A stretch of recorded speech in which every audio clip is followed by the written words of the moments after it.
Do you ever read a book and it's really good and you like where it's going, you like the information it gives you, and then all of a sudden, out of the blue, it says like completely ridiculous things, and then that just completely ruins it for you? That's the way I would describe Fear, Trump in the White House for Bob Woodward. Now, this book came out not too long ago, and I grabbed it in its first week or so that it was published.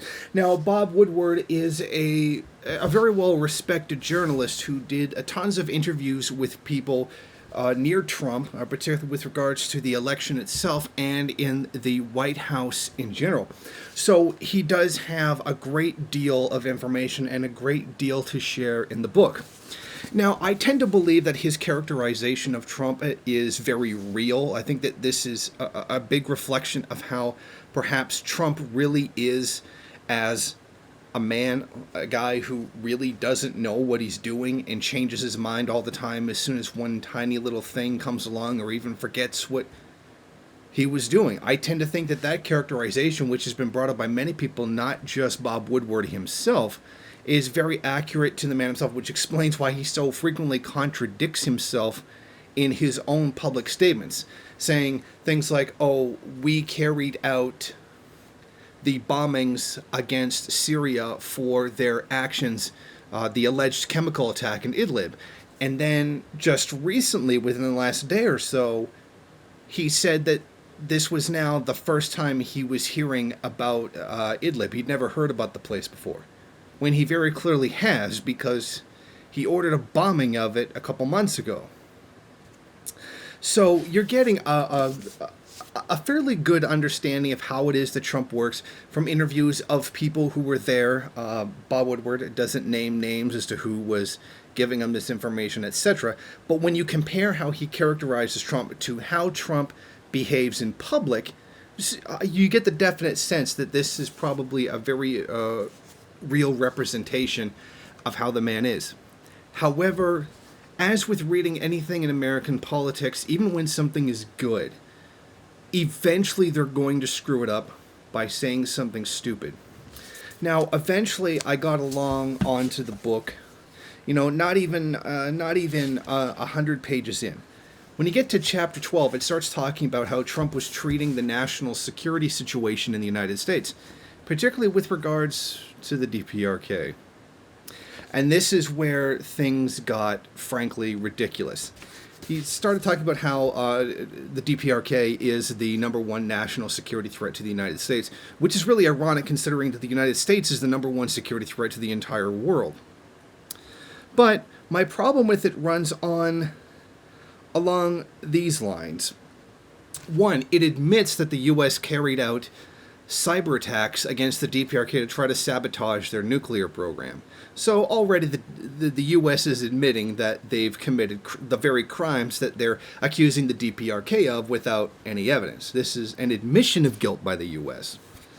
But here's the problem. I'm going to read this paragraph from it. This unfinished business was particularly gnawing for Obama. His predecessors, Bill Clinton, George W. Bush, had addressed but not solved the problem that had been mounting for decades. Now the United States had run out of road. The Hermit Kingdom was creating a force that could extend an arc of potential devastating nuclear destruction to the homeland. Now, the homeland they're referring to is the United States. What Bob Woodward here is actually lamenting is the ability of the DPRK to actually defend itself. Up until this point, the U.S. could possibly do whatever it wanted to the DPRK, and the DPRK could not directly do anything back to the United States. In other words, the United States was free to act like the complete imperialist bully that it is, and didn't have to suffer any real consequences, at least on the mainland, for their actions. What Bob Woodward here is lamenting is the fact that the DPRK can now stand up for itself, and that if you do carry out an invasion of the DPRK, should you carry out some kind of action like that, it could blow up in your face because the DPRK could do it back. So for much of his vaunted liberal leaning and even sometimes perceived anti-war, here he is directly afraid that the DPRK could do something back, but explicitly blaming the DPRK as the one who's the threat, even though it's been the United States that has systematically oppressed the DPRK for decades. That's the one that constantly threatens the other, and that's the United States. One has the ability to put crippling sanctions on the other, and that is the United States. The DPRK has no such power. But as soon as they can do something back, as soon as they can demonstrate any kind of ability to defend themselves, all of a sudden they get scared. Now, here's another particular passage that I found particularly insulting.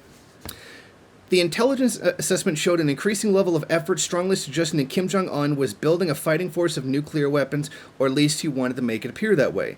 So, in other words, yes, they're the biggest threat in the world, but also they're weak and they can't really do anything and they're all fake. In other words, having your cake and eating it too. Portraying them as the greatest threat to humanity that's ever faced, but also calling them a weak backwater, know-nothing with no ability. That's very typical of the way that the United States has portrayed the DPRK. Now, he also goes on here to essentially claim that Kim Jong-il, the predecessor to Kim Jong-un, executed nuclear scientists for failing. The elder Kim had dealt with weapons test failures by ordering the deaths of those responsible scientists and officials. They were shot. The younger Kim accepted failures in tests, apparently absorbing the practical lesson. Failure is inevitable on the road to success. Under Kim Jong-un, the scientists lived to learn their mistakes, and the weapons program improved. Okay, well, you're going to create this cartoonishly evil version of Kim Jong-il, and now while you can make many criticisms of him, exactly what is your source, Bob Woodward, for accusing Kim Jong-il of just executing people who made simple mistakes that anybody could make when dealing with something as technically complicated as building a nuclear weapons program? Bob Woodward, I'm going to have to call bullshit on you, and I'm going to have to call you a liar, because I know that there is absolutely no reputable source for this accusation whatsoever. Because I know you don't. I know you don't have this, and you're a liar. Although you'll probably point to some unnamed South Korean intelligence official as people who are wholly dishonest usually do. Now, I understand the image that this man is trying to paint in people's minds when he says something like that. He's trying to create the image of, you remember the Sacha Baron Cohen movie, The Dictator, where he just has the guy Nuclear Nadal killed because he disagreed with him.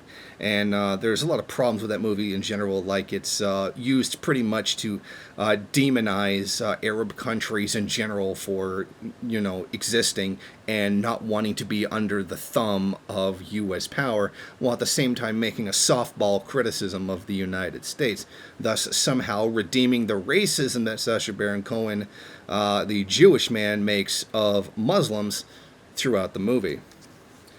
So this is an example of what I was saying, that you have a book where it's giving you a lot of information, it's really good, and then they just throw it all away by saying something stupid.